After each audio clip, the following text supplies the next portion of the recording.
Hello everyone. तर कालच्या व्हिडिओमध्ये मी तुम्हाला सांगितलं होतं की तुम्हालाही व्लॉगिंग सुरू करायचं आहे का?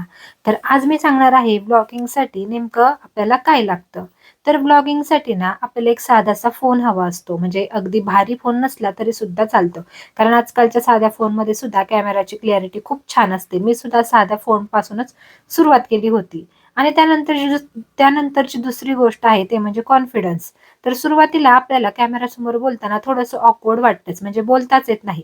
पण हळू-हळू जसे तुम्ही व्हिडिओ टाकत जाल, तसं-तसं आपोआप तो कॉन्फिडन्स आपला ग्रो होतो.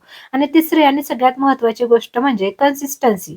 कंटिन्यू पोस्ट आपल्याला करावी लागते. आज एक व्हिडिओ टाकला आणि परत 8-10 दिवस आपण काहीच जर टाकलं नाही, तर त्याचा काहीही उपयोग होत नाही.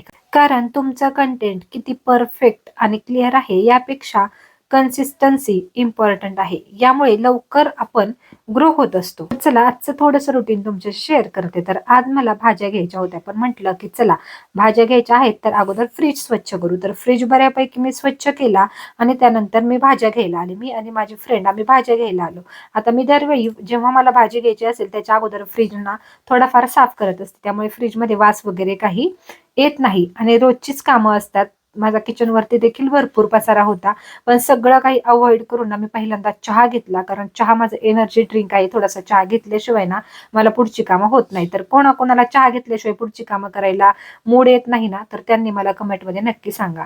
आता मस्त शायनिंग मारत चहा मी पिऊन घेतला. कुकर लावण्याची तयारी केली. कारण 7 वाजून गेले होते आणि ह्यांनी मला सांगितलं होतं की आज हे लवकर जेवायला येतायत. मग मस्त असा म्हटलं चहा तरी जरा निवांत बसून पिऊयात. मग मस्त असा चहा घेतला. भरपूर किचनवरती पसारा होता.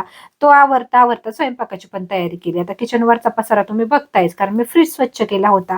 त्यानंतर कुकर लावून घेतला आणि कोबीची भाजी मी करणार होते. मग कोबीची भाजी छान अशी चिरून घेतली आणि कोबीची भाजी चिरल्यानंतर ना मी त्यामध्ये थोडंसं मीठ न टाकत असते. मग कोबीची भाजी करून घेतली. मस्त गरम-गरम बाजरीच्या भाकरी केल्या. सगळं किचन वगैरे आवरून घेतलं आणि आम्ही सगळ्यांनी जेवण केले. आता उद्याच्या व्हिडिओमध्ये मी तुम्हाला व्लॉगिंगसाठी निश कसं निवडायचं हे तुम्हाला संपूर्ण माहिती देणार आहे. त्यामुळे नक्की फॉलो करून ठेवा. जर तुमची सुद्धा व्लॉगिंग करण्याची इच्छा असेल ना, तर इथून पुढे मी व्लॉगिंग टिप्स तुमच्याशी वेळोवेळी शेअर करणार आहे.